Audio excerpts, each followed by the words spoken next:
তৈরি করছিল, সেই সময়ে ঘূর্ণিঝড়ের মতো আবির্ভূত হয়েছিল হেফাজতে ইসলাম।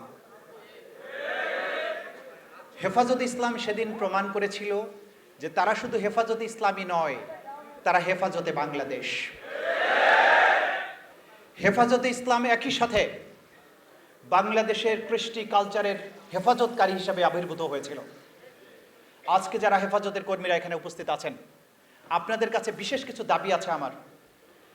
আপনারা ইসলামের যে কোনো বিষয় নিয়ে দাবি তোলেন, এটা তোলাটা স্বাভাবিক, কিন্তু মনে রাখতে হবে এই দেশের নাস্তিক্যবাদী, যারা এই দেশের মুসলমানদের, এই দেশের মানুষের শত্রু, যারা এই দেশে অন্য দেশের আধিপত্য কায়েম করতে চায়, যারা আমাদের স্বাধীনতার সার্বভৌমত্বের যে চেতনা সেটাকে মুছে ফেলতে চায়, তারা কিন্তু মুসলমানদের সমস্ত সংস্কৃতিকে, সমস্ত আচার ব্যবহার, পোশাক, দৈনন্দিন জীবন, এগুলোকে বিকৃতভাবে উপস্থাপন করে সাংস্কৃতিক বয়ান নির্মাণে ব্যস্ত।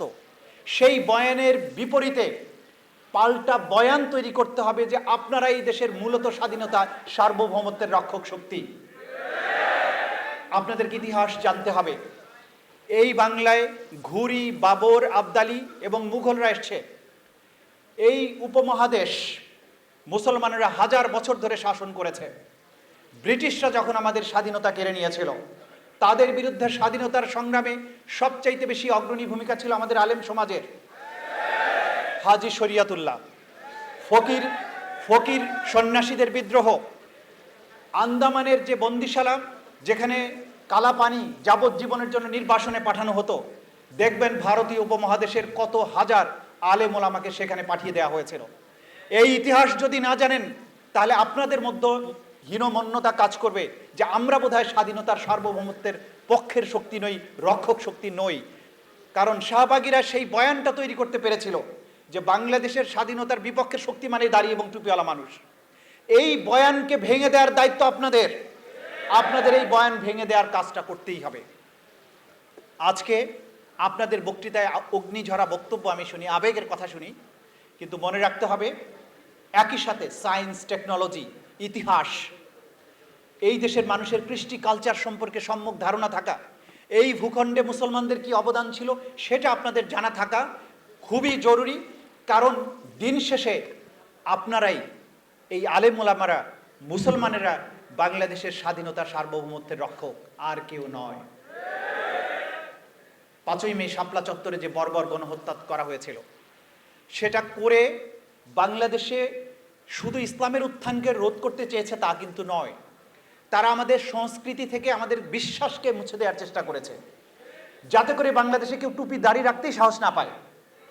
তারা এমন একটা সংস্কৃতি তৈরি করেছিল, 1989 সাল থেকে শুরু হওয়া বৈশাখী আনন্দ মেলা, তারা মঙ্গল শোভাযাত্রা নাম দিয়ে সেখানে টুপি দাড়িওয়ালাদেরকে ব্যঙ্গাত্মক মূর্তি বানিয়ে প্রচার করতে শুরু করলো যে এরাই হচ্ছে অশুভ শক্তি।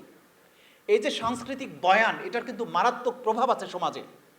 কিন্তু আল্লাহর রহমতে 2024-এর 5ই আগস্ট যখন বাংলাদেশের শেকড় শুদ্ধ এই ফ্যাসিস্ট, সেই নৈরাজ্যবাদী শক্তি বাংলাদেশ থেকে দিল্লি পর্যন্ত পালিয়ে গেল, তারপরে বাংলাদেশে যে আনন্দ শোভাযাত্রা হলো, সেখানে কিন্তু হাজার বছরের পুরানো মোগলদের ঐতিহ্য, সেই তাজিয়া মিছিল বলেন অথবা মুসলমানদের ঈদ আনন্দ যাত্রার যে সাংস্কৃতিক যে প্রবাহ, সেগুলোর বয়ান কিন্তু আমরা দেখতে পেয়েছি 2025 সালে যখন বাংলাদেশে বৈশাখী মেলা উদযাপিত হলো। এই যে সাংস্কৃতিক বয়ানের ক্ষেত্রে মুসলমানরা যদি সচেতন না হন, সক্রিয় ভূমিকা পালন না করেন, তাহলে কিন্তু বারে বারে আমাদের শাপলা চত্বরের মোকাবেলা করতে হবে। আমি এবার মামলার দিকটায় বলবো। শাপলা চত্বরে যত শহীদ হয়েছিলেন, এই ঘটনা যে একটা ক্রাইমস এগেনস্ট হিউম্যানিটি, মানবতার বিরুদ্ধে অপরাধ ছিল, সেইটা প্রথম আমরাই আইডেন্টিফাই করে 15 জনের বিরুদ্ধে, শেখ হাসিনা, তার আইজিপি, বিডিআরের প্রধান সহ 15 জনের বিরুদ্ধে প্রথম গ্রেপ্তারি পরোয়ানা জারি করেছিলাম আমার সময়ে আন্তর্জাতিক অপরাধ ট্রাইব্যুনালের মাধ্যমে।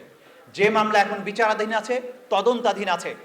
আমরা আশা করছি খুব শীঘ্রই হয়তো হেফাজতে ইসলামের এই 5ই মের যে গণহত্যা বা মানবতা বিরোধী অপরাধ, সেই মামলার তদন্ত রিপোর্ট দাখিল হবে। কিন্তু যেটা আপনাদেরকে করতে হবে, হাজার হাজার মানুষ সেদিন ভিক্টিমাইজ হয়েছিলেন। তদন্ত সংস্থার স্বল্প কয়েকজন তদন্তকারীর পক্ষে সব ঘটনা তুলে আনা সম্ভব নয়। আমার সাথে হেফাজত ইসলামের যারা দেখা করেছিলেন তাদেরকেও বলেছি, আপনাদের প্রত্যেকটি শহীদের তথ্য আন্তর্জাতিক অপরাধ ট্রাইব্যুনালের কাছে পৌঁছানোর ব্যবস্থা করুন।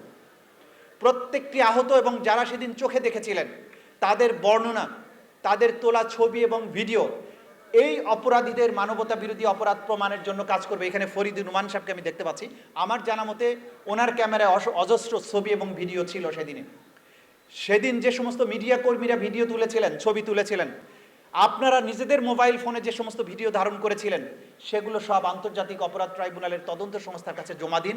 তা না হলে কিন্তু এই অপরাধীদের অপরাধ পুঙ্খানুপুঙ্খ রূপে প্রমাণ করা সম্ভব হবে না। এই ভিডিও ডকুমেন্টারি তৈরি করে এইটাকে একটা স্ট্যান্ডার্ডের মধ্যে ফেলে এগুলো সারা জীবনের জন্য সোশ্যাল মিডিয়ায়, বিভিন্ন মিডিয়াতে আপনারা সংরক্ষণ করুন, প্রচার করুন, যাতে ইতিহাসের এই স্বর্ণোজ্জ্বল অধ্যায়টি আগামী প্রজন্মের জন্য লিপিবদ্ধ হয়ে থাকে। যদি কেউ আবারও বাংলাদেশের স্বাধীনতা, সার্বভৌমত্ব নিয়ে, মুসলমানদের আকিদা বিশ্বাস নিয়ে এইরকম ধৃষ্টতা দেখানোর চেষ্টা করে, সেদিন রুখে দাঁড়ানোর জন্য আবারও বোনেরা, আমি জানি না বোনেরা আছেন কিনা, আসসালামু আলাইকুম। বাংলাদেশের ইতিহাসের এক বাক পরিবর্তনকারী ঘটনা ছিল 2013 সালের 5ই মে, যেদিন শাপলা চত্বরে হেফাজত ইসলামের লাখো মানুষ, লাখো কর্মী এবং বাংলাদেশের সাধারণ মানুষ সেদিন সেখানে সমবেত হয়েছিলেন বাংলাদেশের ইতিহাসের একটা বাক পরিবর্তনের জন্য। 2011 সালে বিচার না, ফাঁসি চাই, এই দাবিতে যখন আমাদের এই পাশেই শাহবাগ চত্বরকে দখল করেছিল এক ফ্যাসিস্ট শক্তি, যখন এই শাহবাগে ফ্যাসিবাদের উত্থান হলো, সেই ফ্যাসিবাদ এমনভাবে বাংলাদেশে জেঁকে বসতে শুরু করলো যে মনে হচ্ছিল যে বাংলাদেশে মুসলমানদের বোধহয় আর থাকার জায়গা হবে না। এমন একটা অবস্থা তৈরি করা হয়েছিল, জামাতে মসজিদে গিয়ে নামাজ পড়তেও আমরা ভয় পেতাম যে টুপি দাড়ি নিয়ে মসজিদে গেলেও কখন শাহবাগীরা এসে হামলা করে। টুপি দাড়িওয়ালার মানুষদের দোকানপাট পর্যন্ত তারা বন্ধ করে দিয়েছিল। স্কুল কলেজে গিয়ে তারা তাদের ইচ্ছামতো অনুষ্ঠান করতে, গান গাইতে বাধ্য করেছিল। সেই যে ইসলামকে অবমাননাকারী নাস্তিক ব্লগার শক্তি, বিশেষ করে তারা যখন বাংলাদেশের মুসলমানদের আত্মপরিচয়টা মুছে দেওয়ার কাজ করছিল, তারা দাড়ি টুপিকে অপরাধের সাথে সম্পৃক্ত করে সাংস্কৃতিক বয়ান তৈরি করছিল, মুসলমানদেরকে হত্যাযোগ্য করে তোলার জন্য বয়ান